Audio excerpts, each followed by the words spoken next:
Hi everyone, in front of me I've got Xiaomi 13 and let me share with you how to allow unknown sources on this device.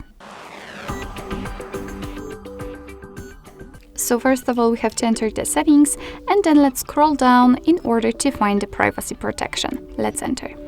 Now we have to tap on special permissions and find install unknown apps. And as you can see right here, we've got the list of apps which are allowed or not allowed to install some content. Of course, you can change it. Just find the app, tap on it, and tap on the switcher. As you can see right here, we've got a warning from our device that the third-party apps aren't verified by the developer, so you may put your data and actually whole device at risk. So remember about that. Remember that you're doing it on your own responsibility. And simply be careful with granting the permissions.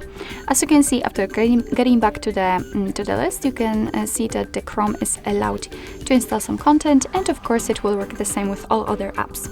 If you want to, you can remove previously given permissions, just tap on it again and on the switcher. And after getting back, the same situation, the Chrome is not allowed to install anything. So basically that's all. This is how to allow unknown sources in your Xiaomi 13. Thank you so much for watching. I hope that this video was helpful, and if it was, please hit the subscribe button and leave the thumbs up.